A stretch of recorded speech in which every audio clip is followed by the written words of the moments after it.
Hi, Tanya and Cynthia. Oh my gosh, you guys are here right on time.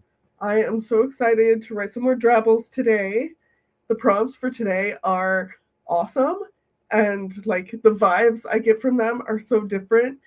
So I'm excited to try to smush those together into one story. I don't know how well this is going to work. How's everyone doing today? I know some of you have already written your drabbles. I'm excited to read those. I have not yet. I I am always behind on that. How's everyone doing?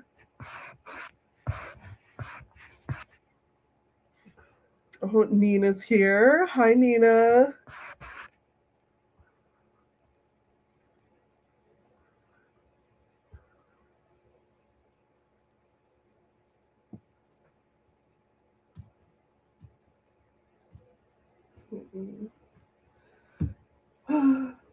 Okay. Okay, Nina says, now that I'm done with outlining, I hope to catch up on all the dribbles I missed. Yes, if you can, if you're able, you don't have to. But that would be really cool to be able to see all of the stuff. Uh, Tanya says, I need to edit it a bit. How long is this one? Oh my gosh. No, I started to read your really long one from yesterday, and then I got distracted, and I still need to go back and finish reading it. I'm sorry, Tanya. I am so behind. Cynthia says, it's a nice rainy day, so it's a writing day. Yes, rainy days are the best for writing. It it has been rainy here as well the past like couple days, I feel like, but mostly at night. I don't know if it's really rained during the day, but I long for a rainy day so I can write. Not that I need that to write, but it makes it more fun.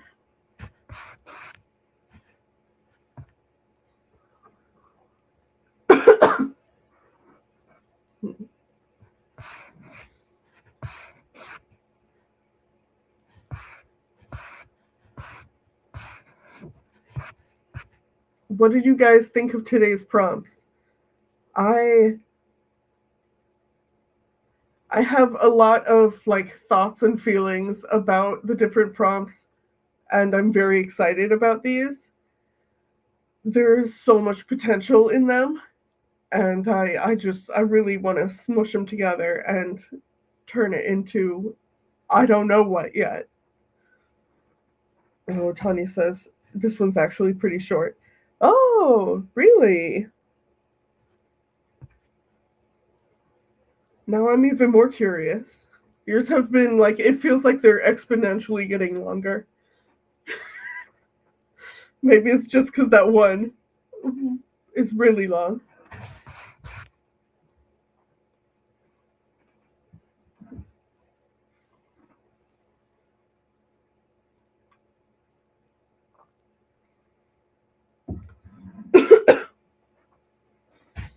Oh, Nina, that sounds so nice.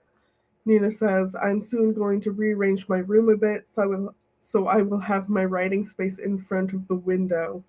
I can't wait for more rainy days then. That sounds so wonderful. I am down here in the basement because it's a small house and there is not room above. So I really I miss having an office with a window.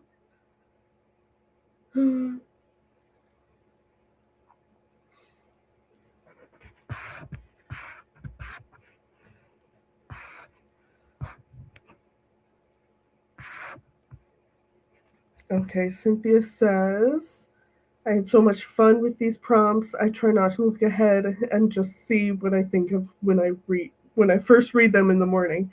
Yeah, like I made all the prompts. I put it all together, but I have generally forgotten what they are.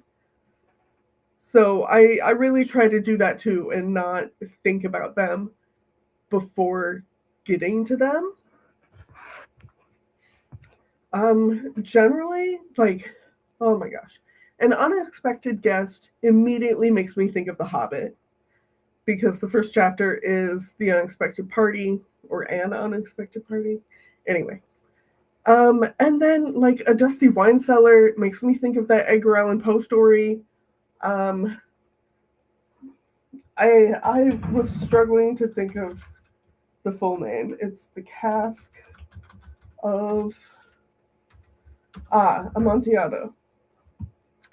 Okay, you know the one where the guy gets like put inside the brick wall. It's great.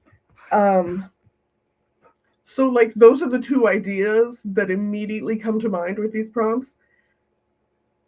And like the thought of merging those, there's potential there. I don't know, but we'll see when I actually start writing.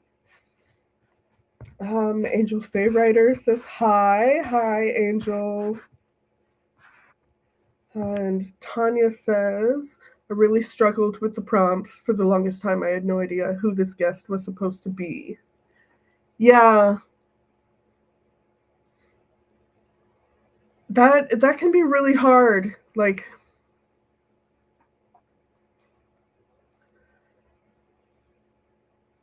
there's so many ways that you could take an unexpected guest. Like that is such a versatile prompt that maybe there are too many options sometimes. That's hard. Okay. Oh, Vic is in here. Hi, Vic. Okay. Cynthia says those are different vibes. I can't wait to see what you do. Yeah, me too. We'll see how that goes. See, Vic says I'm finally awake enough from my nap to start doing something. That's exciting. Yes.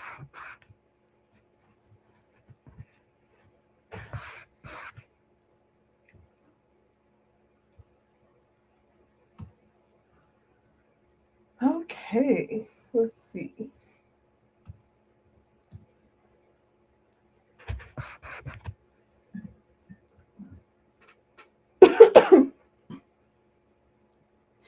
It's been almost 2 weeks since I was sick, and I still have drainage. I don't. I apologize for the coughing. I don't know how to make it go away.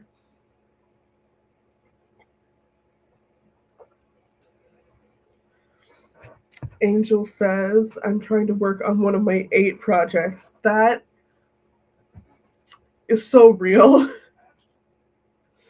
I will say I really like doing the drabbles because it gives me the opportunity to work on one of my other ideas that I just don't have time to fully devote to it. So like I think I've probably worked on at least 5 different story ideas using the drabbles. It has been so much fun.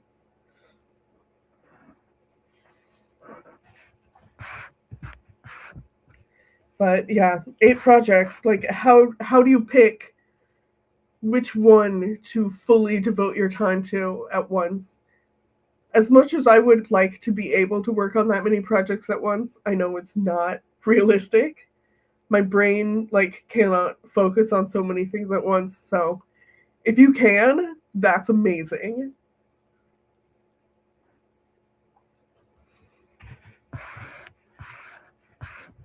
Let's see. Tanya says it was very open. That's what was difficult. Yeah, I will probably have the same struggle.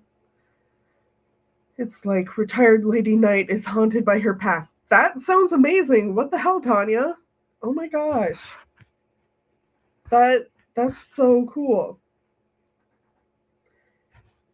Oh my gosh. And Tanya just said the Drabbles may have birthed some future project ideas. Yeah.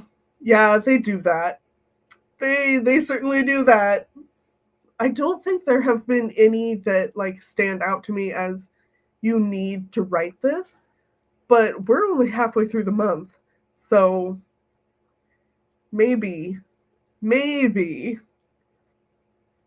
there will be one that calls to me like so strongly that I have to write it. We'll see. Yeah, Cynthia says some of these drabbles have such potential. For sure. And gosh, the drabbles that you guys have written are all so amazing.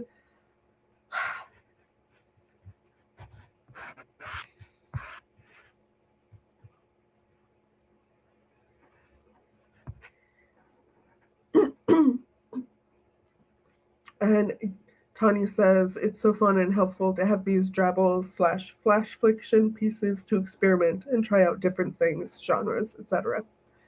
Absolutely.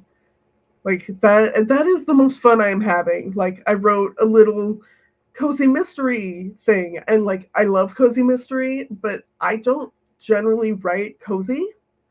My writing style is usually very like abrupt and to the point.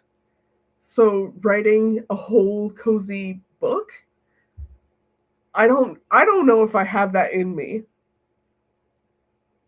But it was so much fun to experiment with that and to actually try it out. And I really enjoyed the story that I wrote.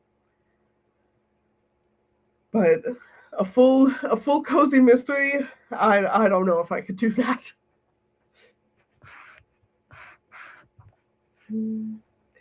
Nina says, I'm very much afraid of new ideas that will emerge from these travels.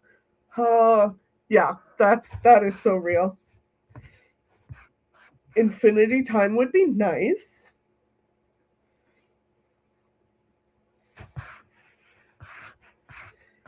I often wish I had infinity, like infinite time. That would be amazing. I could write every story idea that I have because I have so many, like at least a dozen, but like only a couple that are, primary stories that I'm working on.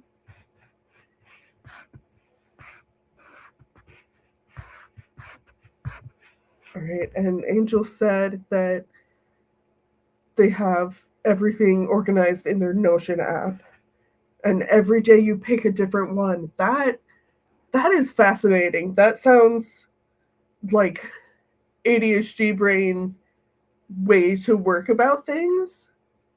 Like just picking and choosing whatever sparks the most interest. That's really cool. I don't I struggle with that sort of thing a lot because I want to pick something and stick with it until it's done because otherwise I will never finish anything. And those projects come from 5 different series in fantasy, romance, mystery, and a Cinderella retelling. That sounds amazing, Angel. I love that.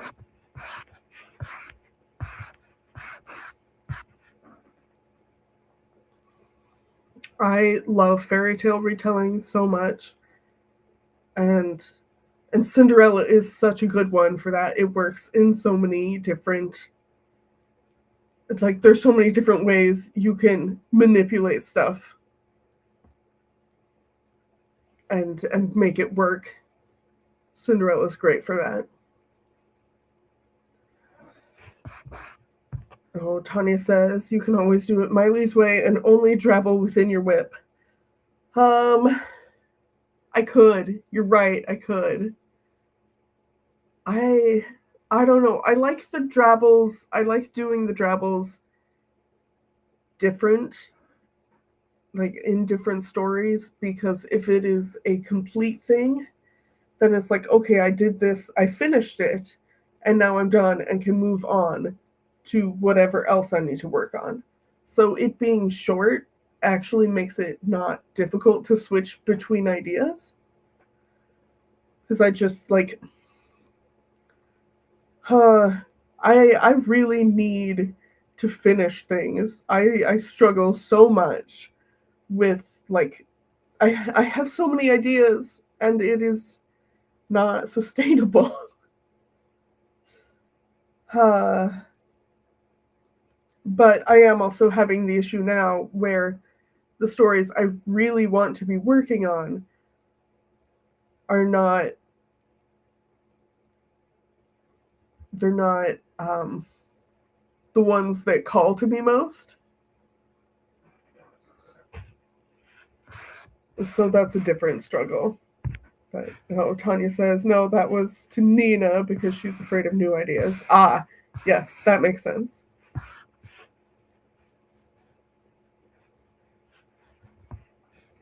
Angel says that their Cinderella retelling doesn't have magic as they turn it into a modern romance novel. Hey, that works. I After talking to Miley about it, I finally started watching the new Bridgerton season because Miley was like, they have fixed so many of the issues in this season. And she's right. But I started watching it and I was like, this is Cinderella. They're doing Cinderella? What? So like there are lots of ways that you can do it as non-magical. Like I really appreciate fairy tale retellings because so many of them you could take it in so many different directions, so many different genres. So modern romance novel sounds great. Okay, Nina says, I will try to only drabble in my whip, but I'm a chronological writer, so it's not always easy to incorporate. But I really want to mainly focus on that. Yeah, I will say, as someone who does not write chronologically, using drabbles works really well for me. But yeah, if you are typically a chronological writer, that does make it a little bit more difficult.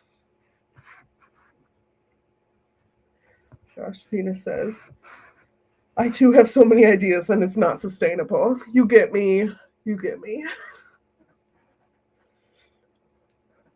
Tanya says, I love this training in finishing things. And also, I feel like I'm training the scene/chapter muscle, like learning to write a complete unit with beginning and ending.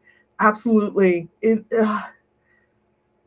Yeah, the having to edit things down to exactly 100 words, which to be fair, I'm not doing for every single one, but it really does help train your brain to understand like what works and what doesn't, what you can take out. It is such a helpful editing tool. It's so great. Oh my gosh, Fix says, yes, season 4 is great. And I'm shocked, and I shocked my mother with how fast I spotted the Cinderella thing. It took her the whole first episode to see it. No, like it's so obvious so fast. I am really enjoying the season though. Like I have watched all of it over the years, but I'm really enjoying this season. I think this is probably my favorite season so far.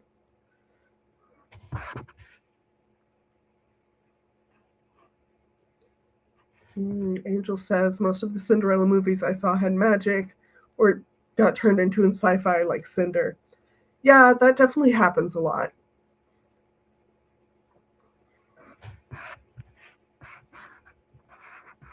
Yeah, I think probably the main one that stands out to me as, no actual magic is Ever After, which is probably the best version of Cinderella. Um, it's certainly one of my favorites. But that's still, a historical setting. And Bridgerton is still like that's Regency setting. So there's definitely room for a modern, non magical retelling of it, for sure. There will always be. There's always room for Cinderella.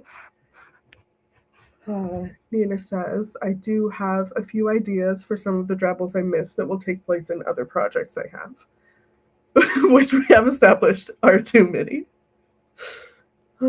That sounds great, though.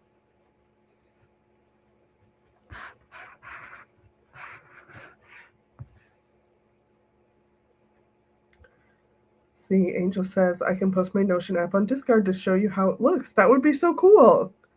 I love to see everyone's setups.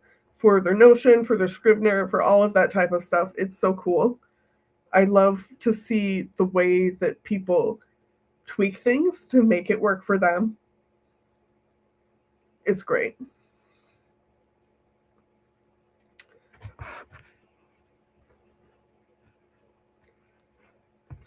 Angel says, I assume you're talking about Ever After is the most close to the original Cinderella. Which, like, is true, but I don't think that's why it's the best one. Because, and there's also the issue with original, like, there is no original Cinderella. There's no, like, fairy tales. There are fairy tales and there's folklore, and fairy tales are from folklore. So it's like a whole complicated thing of we will never know the original version because they were all oral stories told over centuries until they were finally written down by some white men who completely changed the stories so that they could make women behave. So like anyway, that's a whole spiel that I do not need to get on my soapbox about. But yeah, Ever After is like very close to the Grimm's version,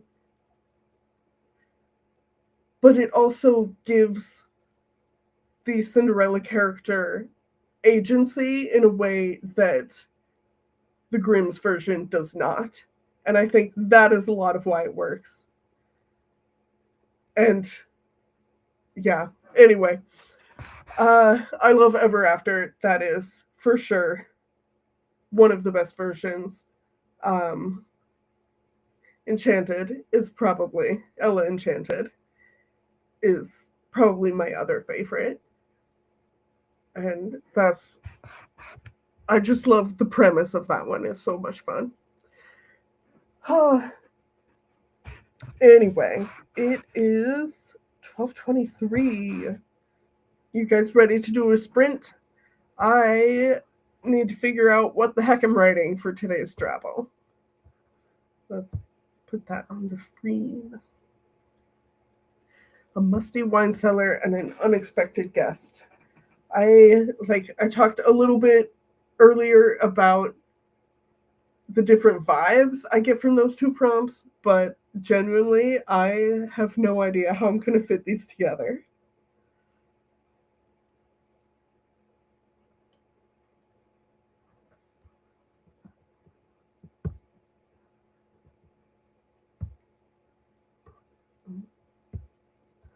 That makes the thing go away.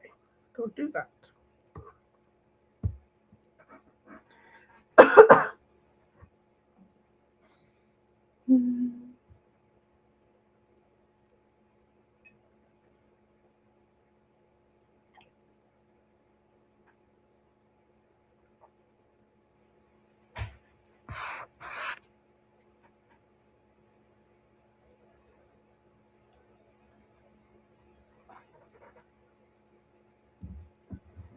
Nina says, I already know how I would put these two into this scene.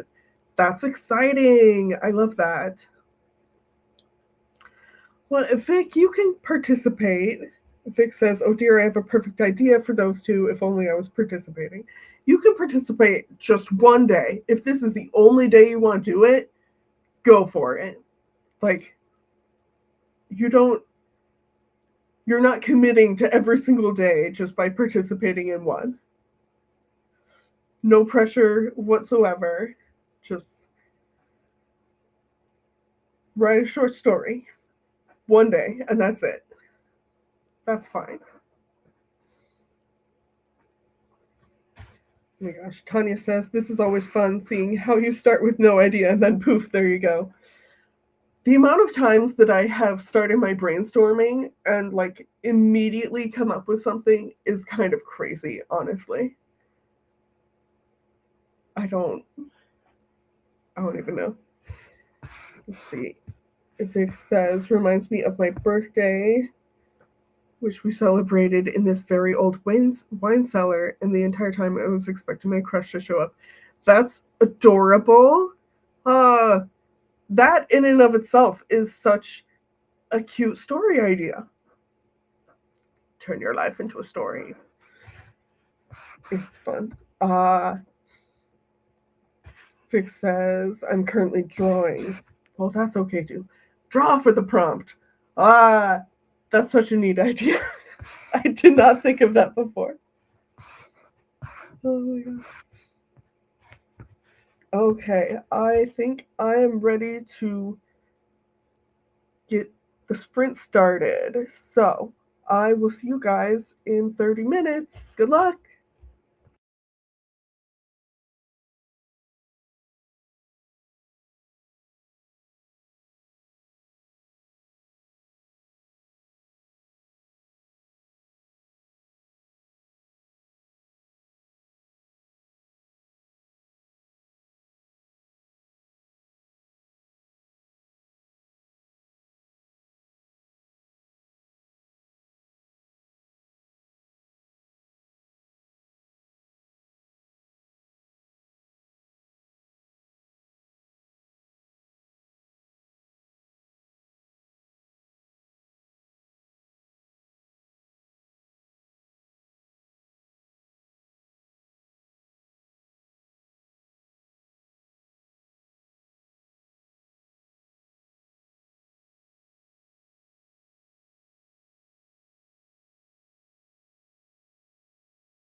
Welcome back, everyone.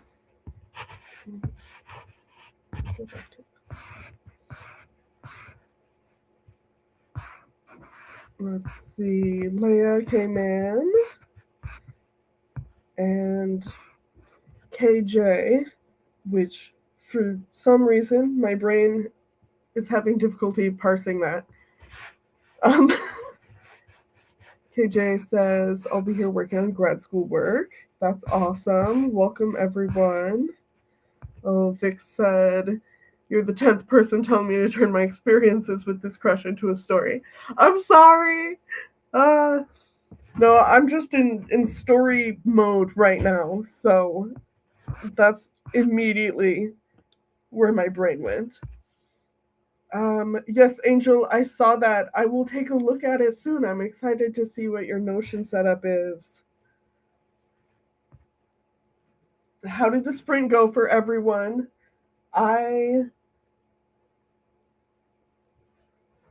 This isn't quite done. I want to edit it some more. My initial version was like 220 words, which is just too long, but I have gotten it down to 132. I am worried that I don't think I can get it shorter without losing too much. Like I'm generally pretty happy with this.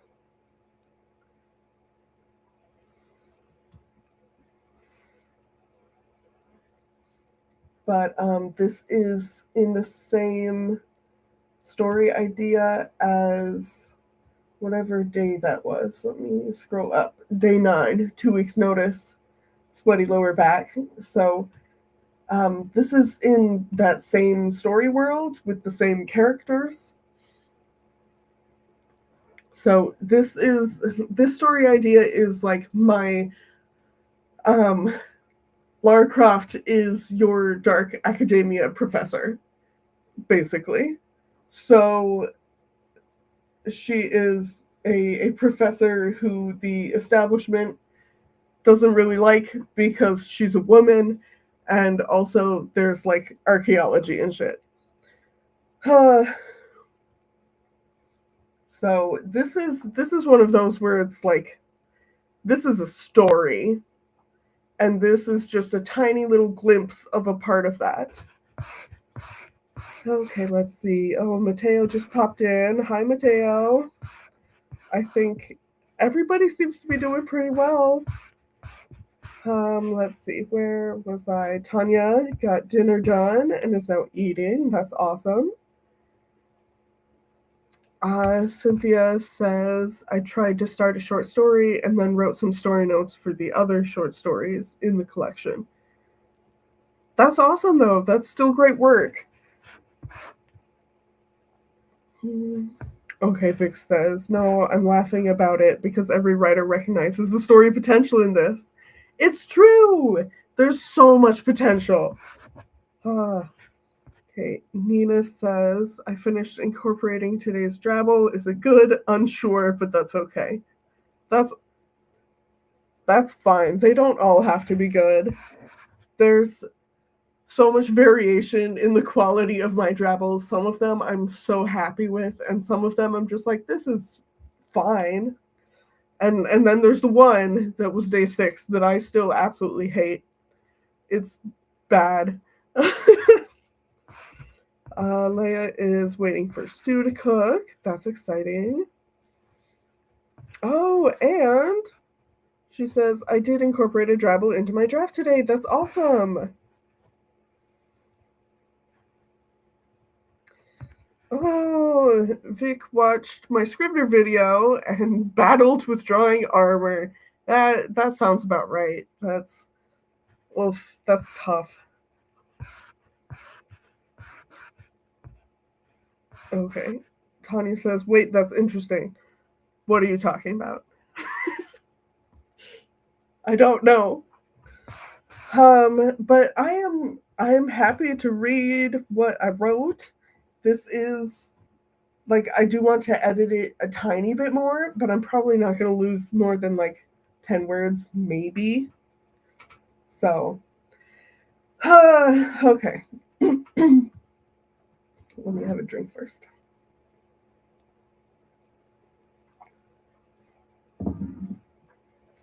Okay. Let me grab a new bottle.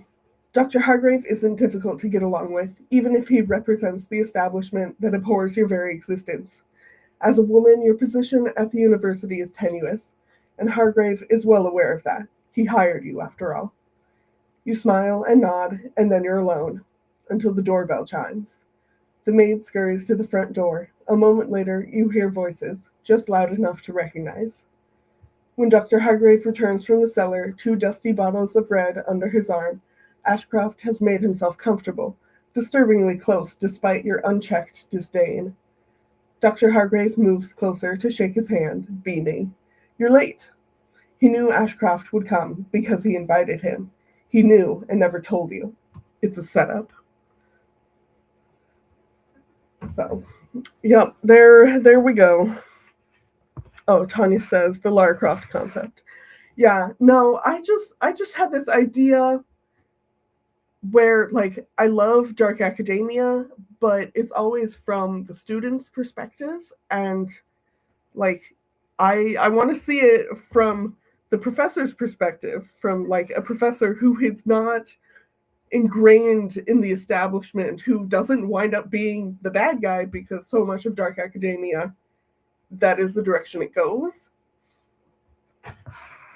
So I really want to do it from a professor's perspective, and I love to put a woman in a historical place where it is shaky ground, uh, and see what she does to survive. It's I just really enjoy it. Cynthia says, "Ooh, I enjoy these characters." Leia says, "I want to know more about them." Um, Mateo says, "Oh wow, you can do a lot with 100 words." This is technically 132. I will get it cut down a little bit more, but yeah. Oh, Nina says, "I love that putting dark academia on its head." Yes, like I love the genre is not the right word. It is subgenre at best. But like I love the vibes. I also really love dressing in that way. But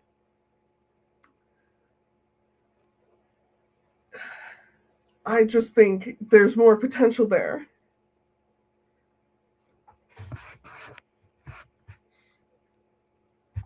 Leia says, reminds me more of Emily Wilde's, even though it's more light academia.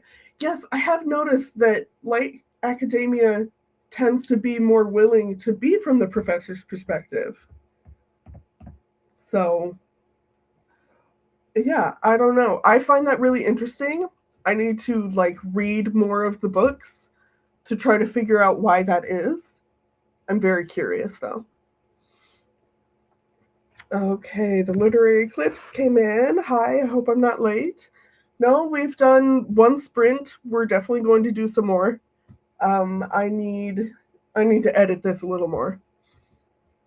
And then if I get finished with that, I will be going back to video editing during the sprint because I am so close to getting my vlog of week 1 of this ready to post. And is because I was sick that week, I did not get any of the video editing done. So I've spent this past week like scrounging and like really trying to get that finished. Huh.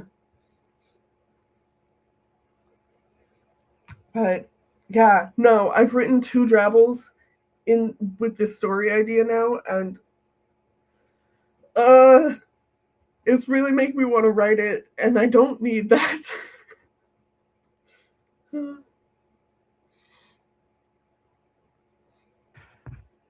Okay, Vic says Emily Wilde is great, but she does not spend that much time actually being a professor and teaching. She's mostly on her expeditions. That's fair. I feel like that is, I don't know, the main other like light academia I can really think of is, oh crap, I can't think of the name though. It's like, it's something about like dragon archaeology. It's a white cover with the skeleton of a dragon on it. Anyway, and I think that's the same sort of thing where they're out like doing work as opposed to actually teaching.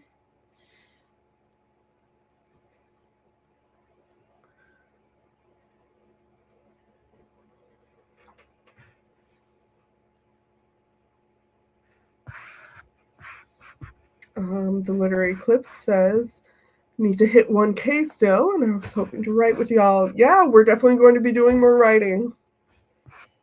Mateo asks, is it because dark academia has teacher-student relationships and making it in the teacher's perspective would be weird? Well, oh, A Natural History of Dragons. Yes, that's what it is. So I think in that one they are like actually going out and, doing digs and stuff like that. So not as much teaching in that. Okay, back to Mateo's question. Um I actually cannot think, and I'm sure there are some dark academia that have teacher student relationships. And by that I assume you mean romantic.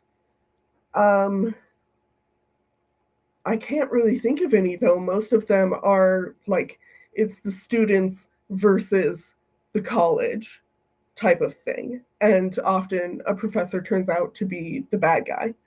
A huge spoiler for like Ninth House, but that's basically what is in there. And then like if you look at source, like the original stuff that really spawned the dark academia subgenre, you're looking at like Dead Poets Society, where the teacher isn't the bad guy but is blamed for it, but also a different teacher is basically the bad guy, and also like parents. It's students against the establishment, against either the school or the expectations that are put on them.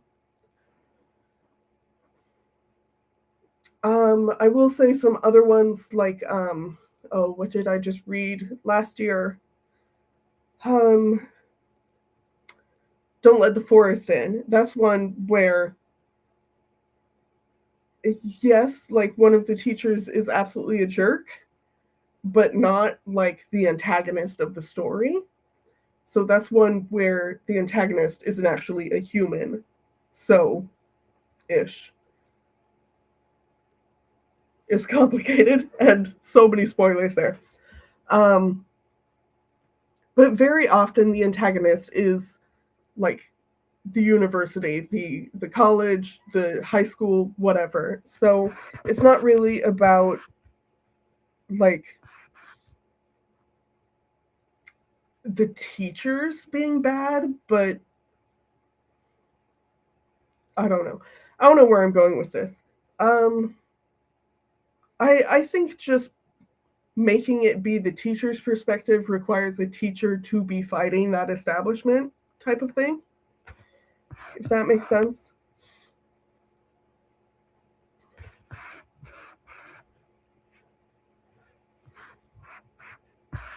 Let's see.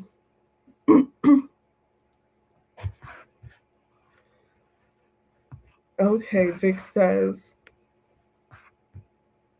that there is one that has a student professor relationship. I'm sure there is at least one. I don't really know.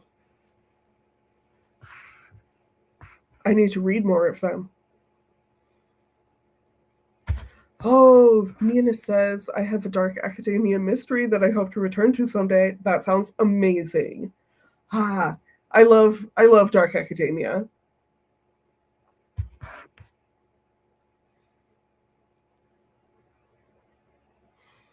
Mateo says, got it. Then I don't really know why teacher POV dark academia wouldn't be a thing.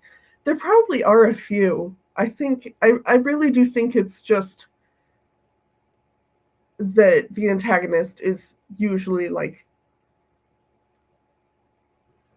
the university itself. So a teacher is then in collusion with that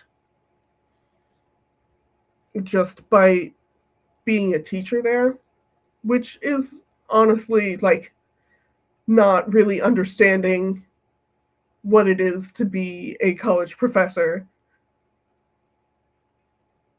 I don't know.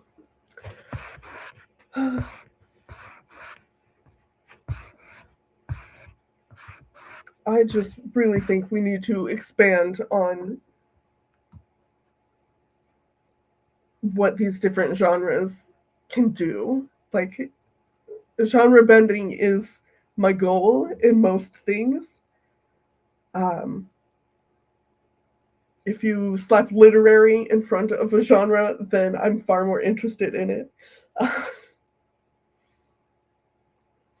Leigh says, you make me want to read more dark academia. I'm not reading a whole bunch of YA right now, but I do really recommend Don't Let the Forest In. That is so good. It's gay. It's dark academia. It's botanical horror. It's so good. Huh. I really enjoyed that.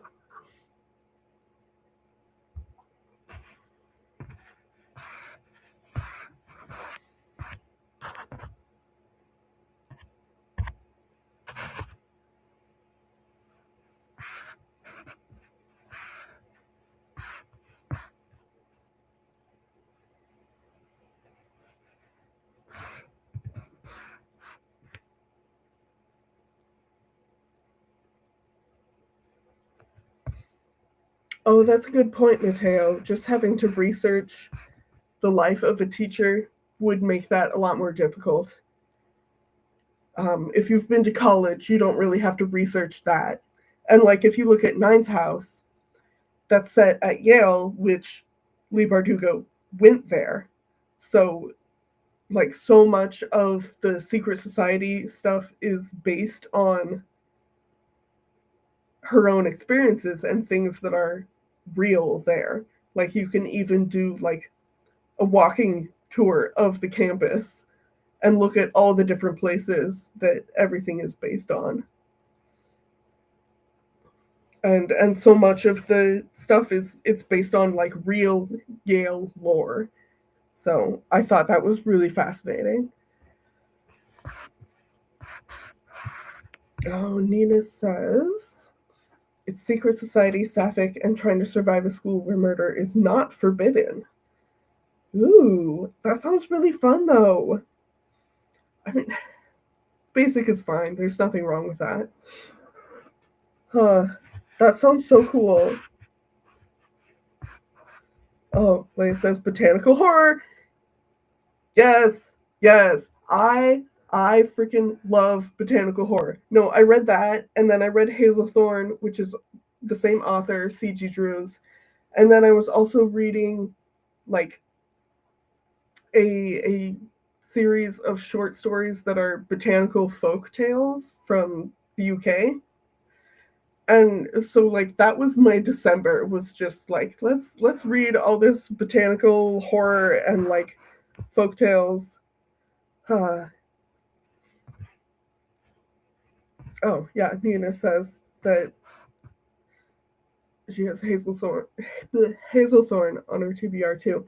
They're both really good. I enjoyed both of them a lot. I think I might have liked Don't Let the Forest In a little more, maybe, but they're so good. And oh my gosh, she has like two more books announced to be coming out next year and the year after that. I'm so excited.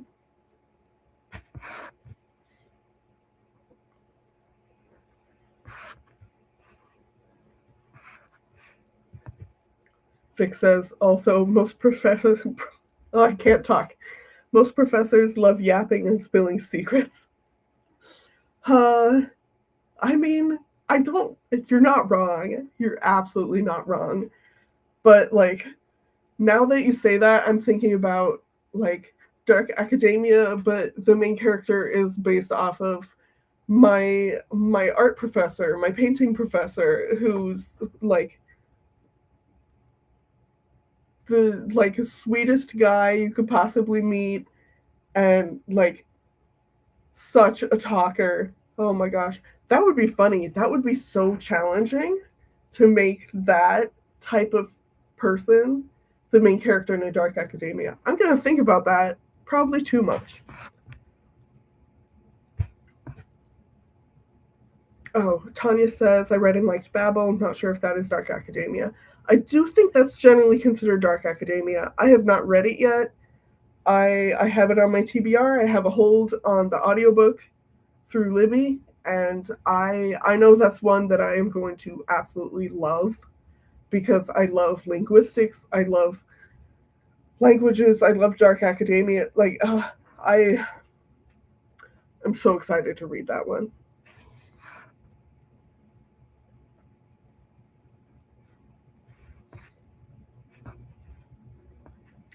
Vic says it wouldn't be that difficult to sit a professor down and get firsthand sources. That is true.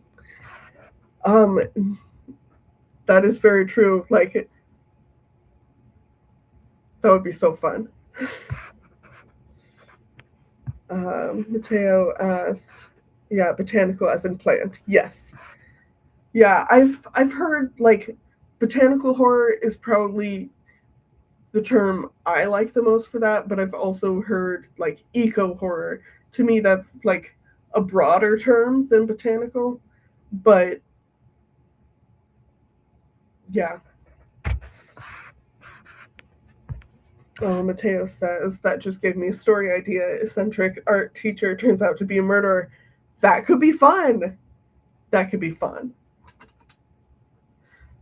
That sounds really exciting. I hope I do. Like all of my friends that I like, my three best friends that I've known for centuries at this point. Um, Sam, who I've had on my channel a few times before, and then a couple other friends. We've known each other since like we were tiny. Um, but we're doing buddy reads right now. We're reading They Bloom at Night, and we talked about doing Babel, but like, or one of my friends suggested it, but two of them have already read it, and now he's read it, and I'm like, I am the last one to read it. I need to read this book. Oh, I agree, Cynthia. Yeah, Cynthia says, I feel like eco horror has more of an air of climate change to it versus botanical horror. I agree, but the amount of times that I've seen botanical horror get called eco horror, I'm like, but that's the vibe is wrong. That's like, I get it can be like technically a subset, but it feels so different. I don't know.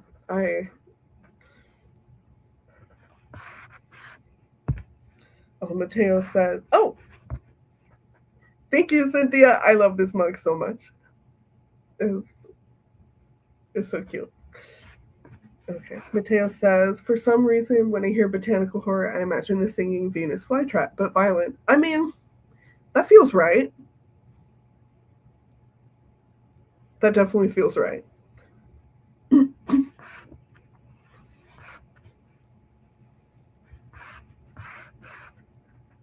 Yeah. I feel like Little Shop of Horrors counts as botanical horror, but also isn't it actually aliens? Is it actually? God, it's been a really long time since I've watched that. I need to rewatch that.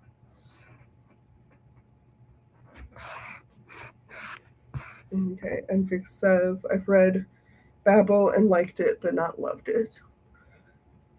Yeah, that's fair. I just get really nerdy about linguistics, so I'm very excited about it. Um, it should be a crow, but aren't crows and like how closely related are crows and ravens? They're both corvids. But yeah, support your local murder, and the multiple crows is the murder. So is this is one of my favorite mugs.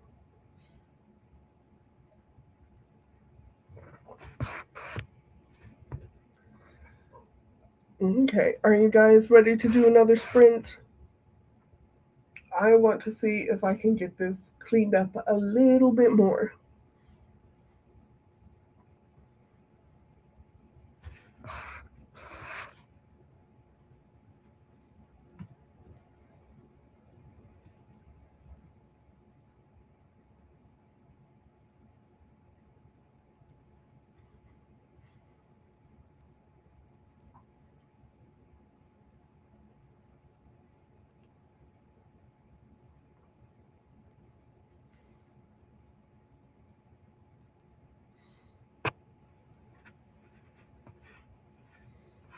Ah, yes, Conspiracy of Ravens. I forget that one. Oh, KJ says I got a copy of Babel and I'm excited to read it. I know there are some academia scholarly references. Is it hard to settle into? That's a good question. I do not have the answer for that.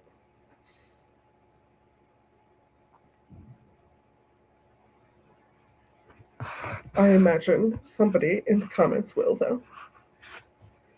Mateo says, Conspiracy of Crows fits so much better. I don't know. I just like having a mug that says support your local murder, though.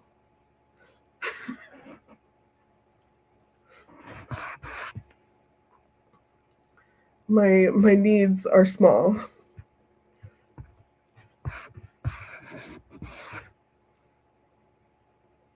Okay, I am going to get this set up for another sprint.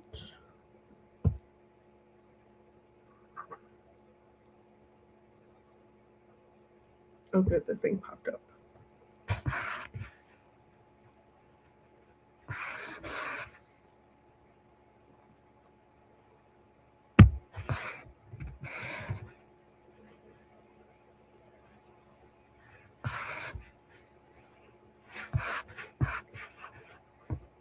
Oh, yeah, Tony says, I think a lot of people have issues with the footnotes in Babel, which might pull you out, but you don't have to read them.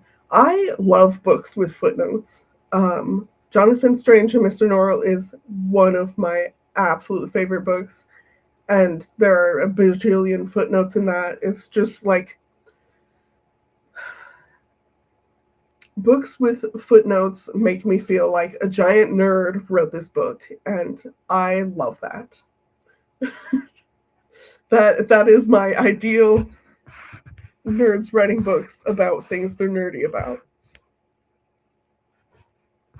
But that definitely can be intimidating. That is part of why I haven't started it yet either.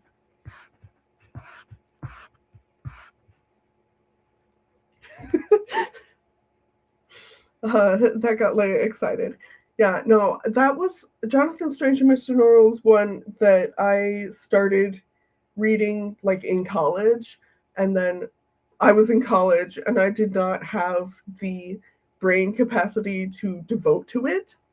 So I like started it a few times and never finished it, and then I think it was the start of 2025 or the end of 2024 I finally broke it out again and started reading it, and it was just like it was a profound experience for me. Which yeah, I loved it so much.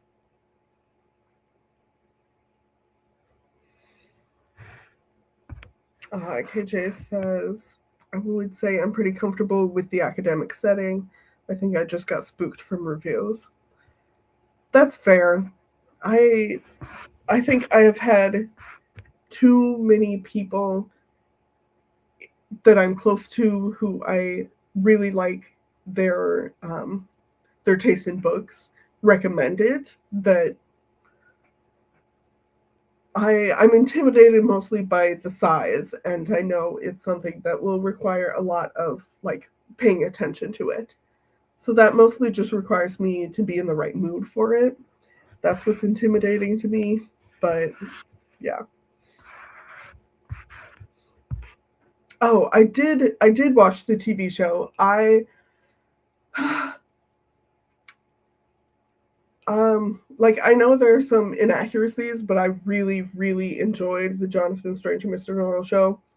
It was so good. And I love the actors, and like no, I spent the whole show and the book just being like, come on guys, why can't you just be friends? Just love each other. You care so much about each other. Why are you making this so hard? But yeah, Jonathan Strange and Mr. Noir really is just one of those stories where, like, by the end of it, everything comes together so perfectly that you can't really imagine it ending any other way. And like, it's so good.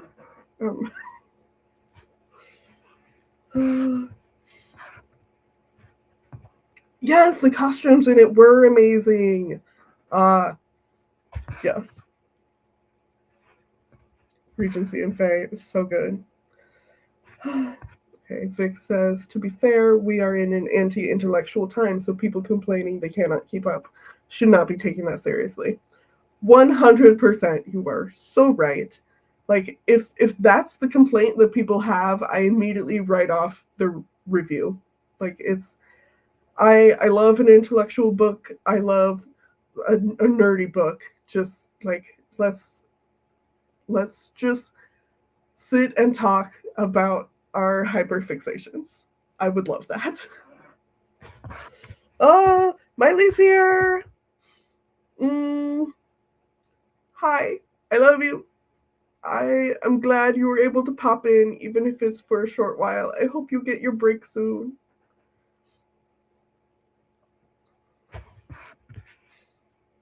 Vic says, I'm intimidated by Catabasis for the opposite reason. I'm such a Dante nerd that I'm afraid I will rage at inaccuracies.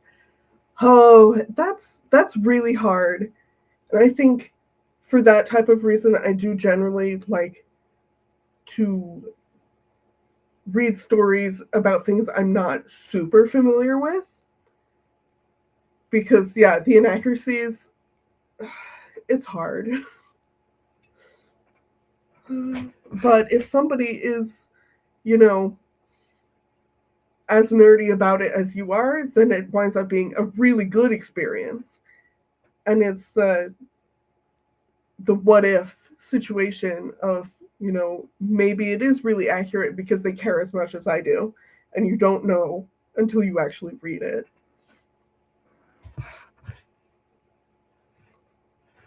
Leia says, I'm interested. I'd like to be a Dante nerd.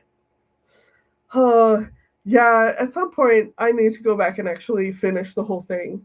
I read Inferno in college. We had an honors class over the 7 deadly sins, and that was so much fun. But we only read Inferno. We didn't go to the rest of it. So eventually I need to reread Inferno too.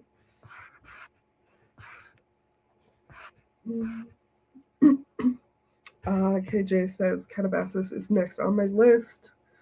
Yeah, I also have a hold on that at the library. So at some point, I'll actually get to reading those. Okay. I think I actually caught up on the chat. Let's see. Oh, Vic says, my personal lore is that I studied on bilingual Italian in high school. So I've read it and overanalyzed it in the old Italian. That's so cool. That's awesome.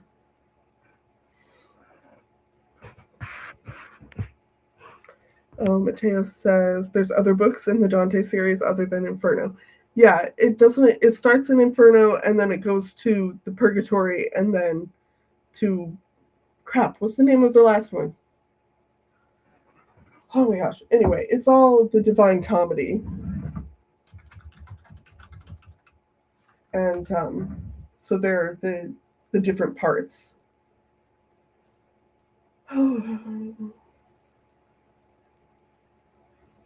Oh, Paradise. Duh. Yeah, so there's Inferno, Purgatorio, and Paradiso. Oh my gosh, Vix says, my graduation from high school depended on explaining Canto 3 and 10 of Paradiso. That's fucking amazing. Oh my god, Vic. I agree with Leia. Please stop being so cool. Oh my gosh. Also, yes, Vic is right. Like, it's all a poem. They're not different books. It's just that for whatever reason, people really only talk about the Inferno. I don't know why, but it's Act 1 is Inferno, Act 2 is Purgatorio, and Act 3 is Paradiso. Unless I fucked that up. But yeah, I need to finish reading it. Oh my gosh, Vic says, I cannot stop being cool. It is in my blood. You're so right. Oh my gosh.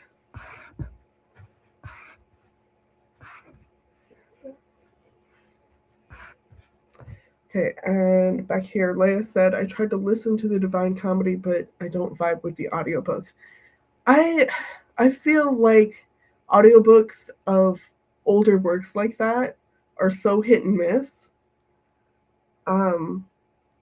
Like I read the Iliad and the Odyssey in high school, and first of all, you have to get a good translation, and then you have to have a good voice actor doing the audiobook of a good translation. So that's like an extra step of making sure that it is of good quality. But yeah, I really want to reread the Iliad and the Odyssey, but I would want to do it as an audiobook, but I'm worried that the audiobooks suck. Yeah.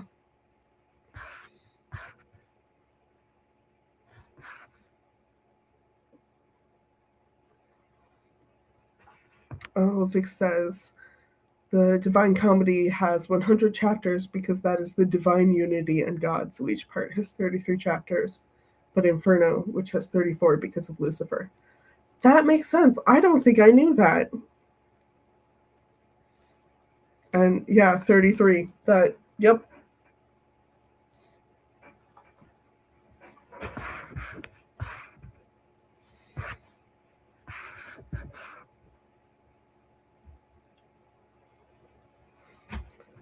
Oh my gosh, Cynthia.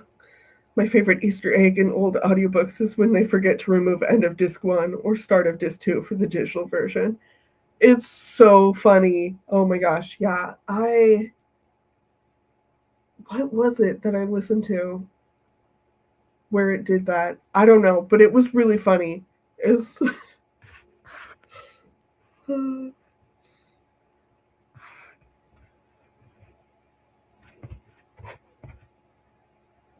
okay.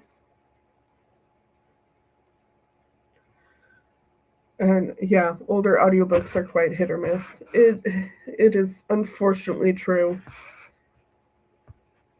Oh my gosh. And when they tell you to flip over the tape, it's hilarious. Okay. Mateo says, I used to love listening to books and reading along with them as a kid. Yeah, that's generally how I do my audiobooks is I listen to it while reading along. It is so nice for reading comprehension, and it really forces me to focus because my biggest issue with reading right now is focus. And part of that's, being a mom. Like when I first had kids, I didn't read. I didn't have time to read. And so that really like trained my brain to not be able to focus on physical books. So part of the retraining that I did this past year was listening to audiobooks while reading physical books, and that has helped so much.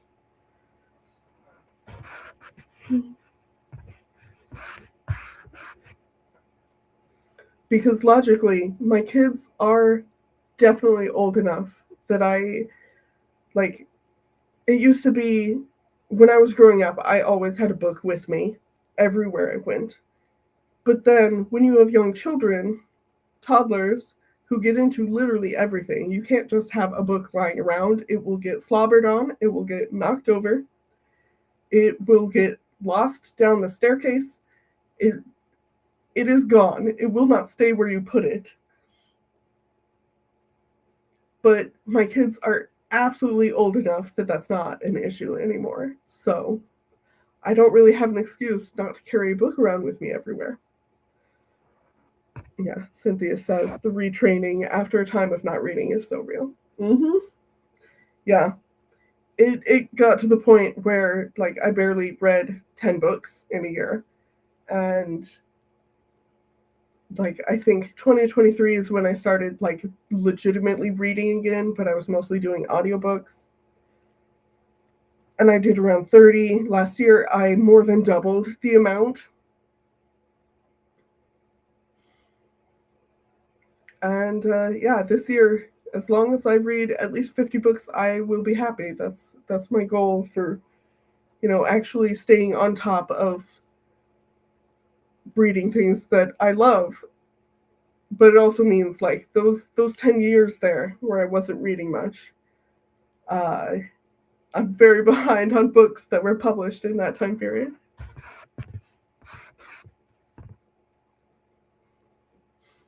Okay. I think it is actually time to do another sprint because we just talked for like 40 minutes. Um, okay. Yeah. Okay. I can close those tabs. Mateo says, I still haven't gotten back into reading. Last year I read 2 books. Yeah. Unfortunately, it's something that you have to put a lot of effort into to get it back to being something you do regularly. Because so much it's like, okay, I reach for my phone instead of a book. And that is really the muscle that needs retrained the most. It's hard. It is an ongoing process. Like I've been doing this for like trying to retrain it for a couple years now, and I'm still working on it. Yes, we yapped a lot. Nina says, I'm trying to get back into reading this year. I just got a Kindle for my birthday, so hopefully that helps. I hope it does. For whatever reason, I really struggle with reading on a tablet or on my phone. I don't know why. I don't really like ebooks. I understand the benefit, but I don't know. There's something about it that just doesn't. I don't. I think it's because I've trained my brain that if I'm reading on my phone, I'm reading fan fiction. I'm on AO3, and that is such a different experience. I think that's my issue with ebooks. But yeah, I also just really love physical books, and I'm trying to spend less time on screens in general. So physical books are nicer for that for me.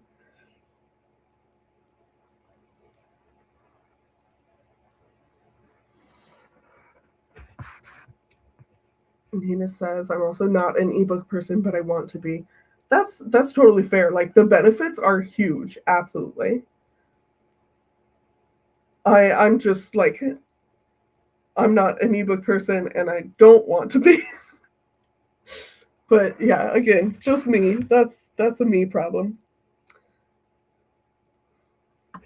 Oh, Vic says I don't like ebooks either, and for the exact reason, because of Wattpad. Yeah, like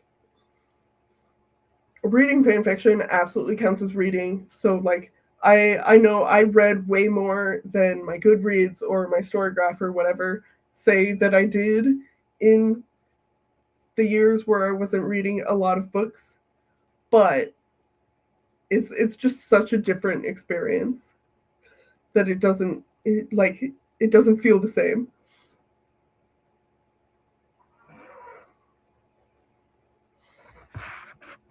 Mm. Mateo says I like annotating on ebooks. Yeah, there's definitely a huge benefit to that. My biggest issue with that is the whole you don't own the books. Like they're not actually yours unless you get a literal EPUB version or a PDF or whatever. It is not yours. You are licensing it. And I have a big issue with that. I'm also trying to, use Amazon less, even if I have to publish my books there, even if I have to use it for specific things. I don't like using it for everything. And I don't like giving them more money. I don't like giving Jeff Bezos more money. But that's the whole anti-consumerism, anti-capitalism spiel that we do not need to get into. Oh, yes, spending money on physical books is difficult though. Yeah, is books are so expensive. To be fair, I mostly get my books used. There's a bookstore not too far away from my house that I still have a whole bunch of credit at. So I'm spending like a quarter of the price because I can use my credit for like half of it. But yeah, so I went and I got a copy of a Michael Crichton book for literally $3. So like as long as I'm buying used, the money aspect isn't really an issue. But buying brand new books, they're like $30. It's insane. Even the cheaper paperbacks are still so much.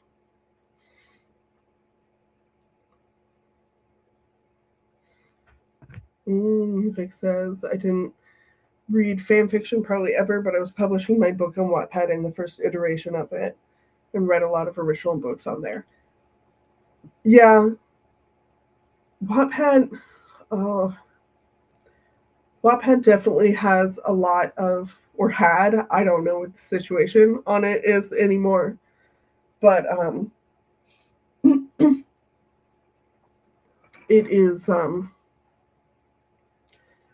really hit or miss on the quality on there. But there were a lot of original books on there that people were self-publishing. Or, I mean, basically self-publishing, not getting paid for it. Leia says Kobo is better. I do not have a Kobo, but that is generally what I hear. Mateo says I need to get into Libby. I think you actually own those books. No, Libby. Hair down my shirt. Libby is through the library, so basically you connect it to your library card, and then you can rent. You're checking out books, either ebooks or audiobooks through your library. And so like how good Libby is depends on how good your library is, like what sort of funding they have, and um, like how many books you're allowed to check out at once, and like what they have available in their catalog all depends on your library.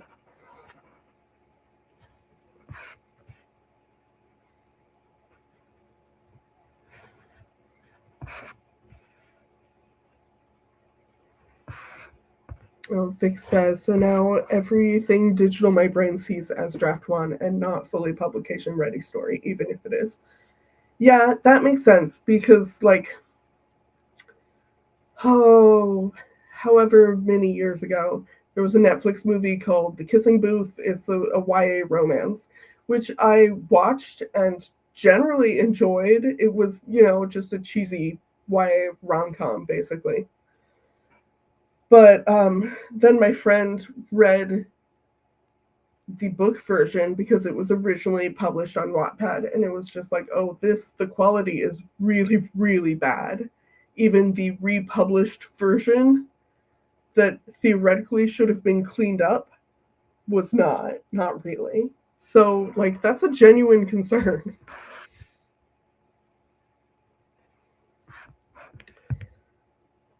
The literary eclipse says my favorite used bookstore sucks for pricing. It's the best one around, though.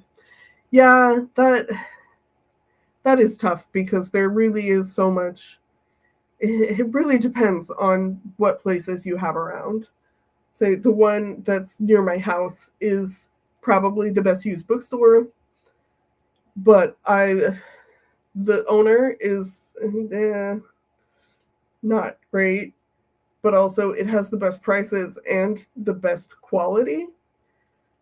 And also I have like $50 in store credit still from before I knew that the owner is sucky. So we're using it anyway because otherwise I've lost money.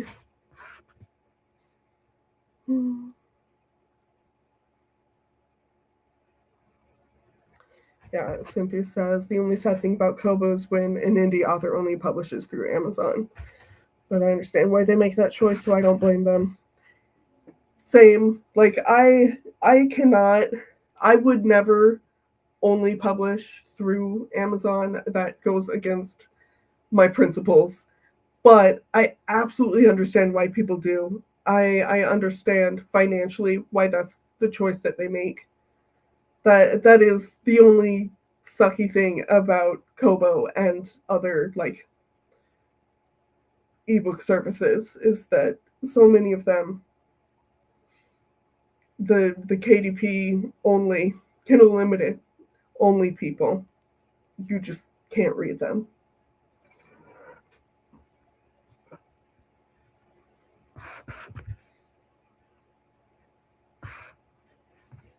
Oh, Nina says I can never be stopped from buying physical books. Same. And yeah, Mateo says, for accountability's sake, I think we need to sprint. You're so right. Let me catch up on the comments here really quick. And yep.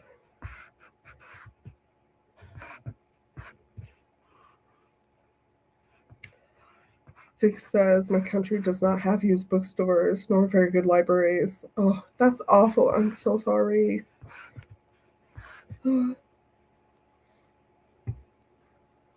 Okay. Okay, let's actually sprint. Good luck, everybody. I'll see you in 30 minutes.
Welcome back, everyone.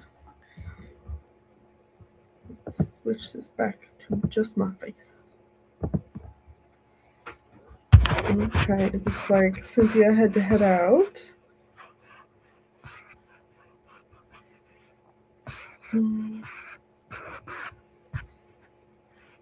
And Vic acquired food. I also acquired some food. I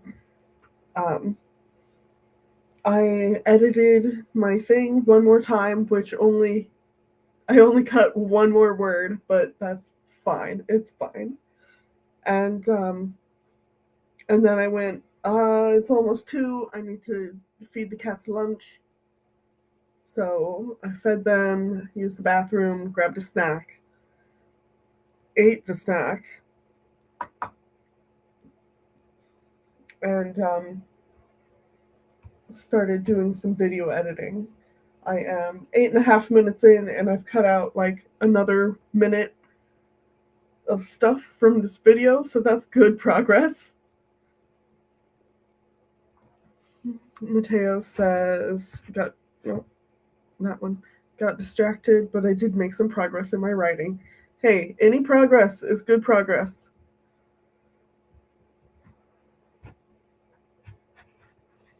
Vic just finished eating. Oh, the last bite was almost pure. I don't speak Italian. Parmigiano? And salmon? What did you make? Did you share it in the Storyteller server and I haven't looked yet? That's possible. But Vic says, Mom let Dante into my room, and of course he smelled the salmon and went straight into my plate. Cats? Yep. Or not necessarily cats, but pets. Pets. My experience is just with cats. Literary Clips said, that was the shortest 30 minutes of my life, but I got 376 words. That's some really good progress. It did go by very quickly for me as well, but taking the break to go do stuff is probably part of that. Nina says, managed to incorporate Drabble Day 4 into this chapter too. That's awesome! You're doing great. Oh my gosh. Nina says, I should really go to bed soon, but I don't want to stop writing. What time is it there? I have no idea where you live. But realistically, you probably should go to bed. Sleep is one of the most important things that we do. I also don't want to sleep in favor of writing or whatever else I'm doing at the time, but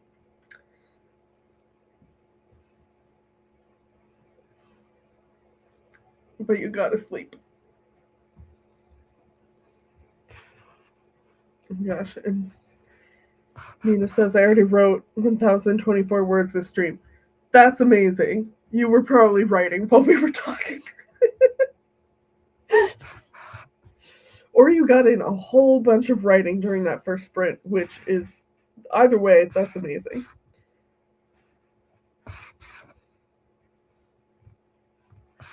Let's see, Mateo says, my dogs bark at me when I have the audacity to not give him the food on my plate. Yup. Oh my gosh. One of my cats has gotten more brazen.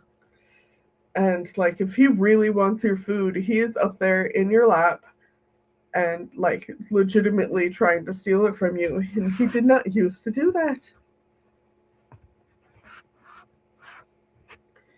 Vic says, yes, he's a cat. Okay, I was pretty sure, but I second guessed. And yes, I shared my lunch cooking fried salmon, and then I made rice with sour cream and cheddar. The broccoli was already too wilted. Oh, that's so sad. But yeah, a cheesy salmon risotto. I love risotto. That sounds delicious. Okay, Nina says it is 9:25 p.m., so not super late. But I have work at 7:30. Yeah, a little bit longer, but I should probably go to bed at a reasonable time. I have no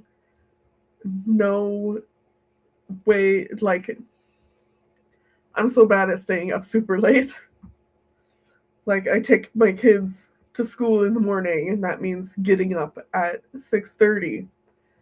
But I don't go to bed until like 1, and it's really, really bad. I need to stop doing that. And Vic says, I underestimated the amount of rice and didn't salt it properly. And then use soy sauce.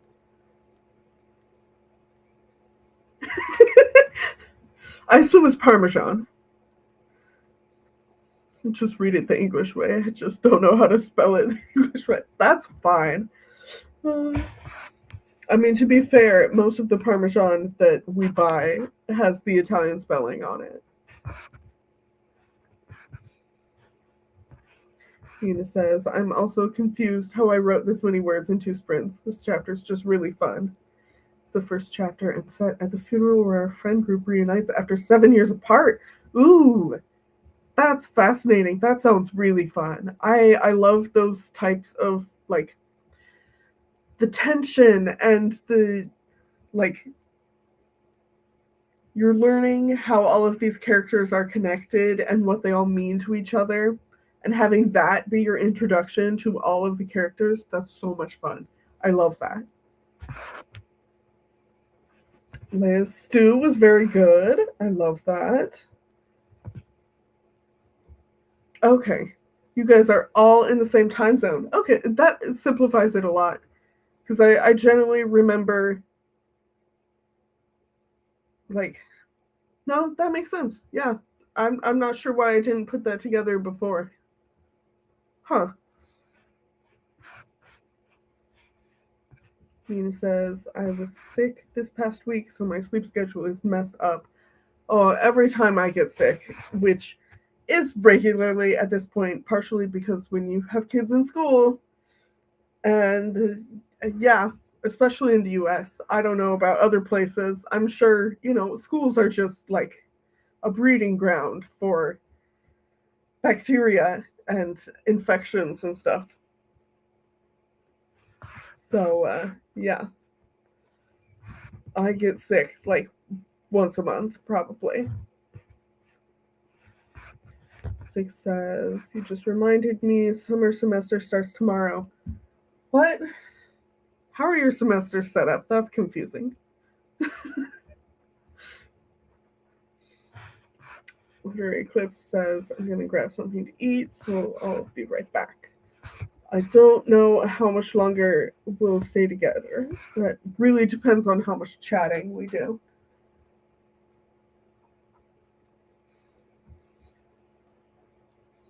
Why is the summer semester starting tomorrow? Hmm.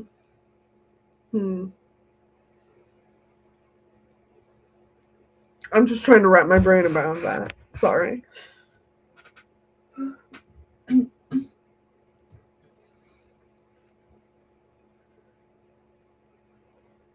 Okay. Save that. Okay. My coffee's almost gone. That's no good.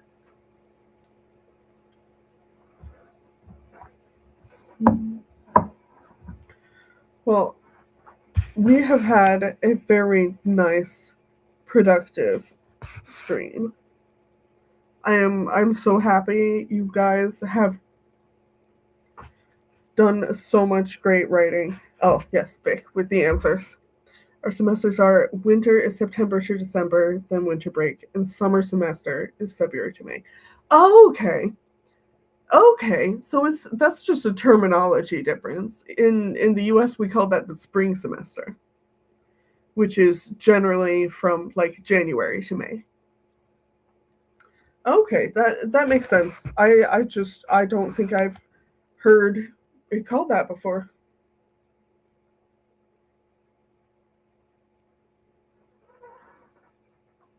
That makes sense though. Nina's summer semester started last week.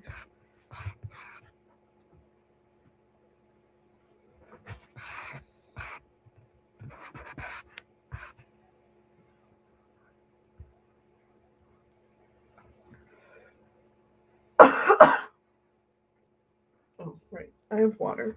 My husband brought me water.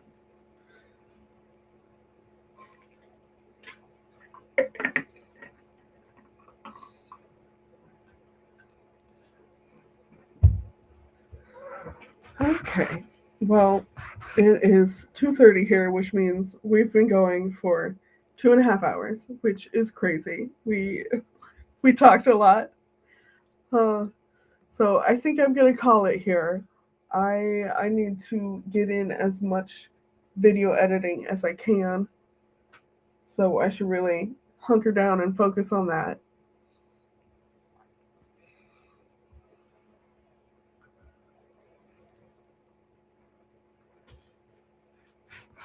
Let's see.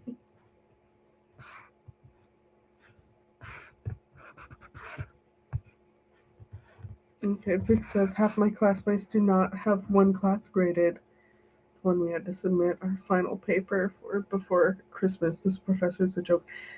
That's crazy. Like, the new semester is supposed to start. How do you not have it graded already? Lady's based in Vienna and thinks she's too good for us. How rude. I cannot wrap my head around that, partially because at least the school system here, grades are due like only a couple days after the end of the semester. Like in grade school and in college. That's crazy to me that that's allowed to happen.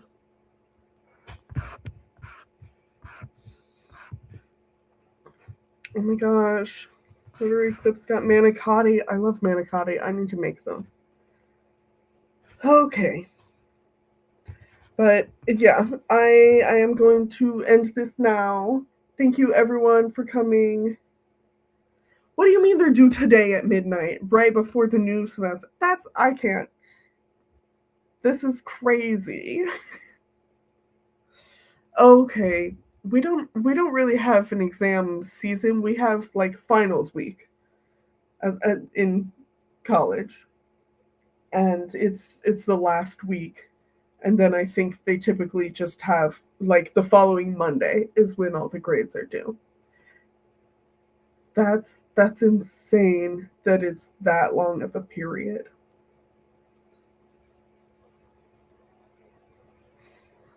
Anyway, thank you for telling me about that, Vic. It is fascinating.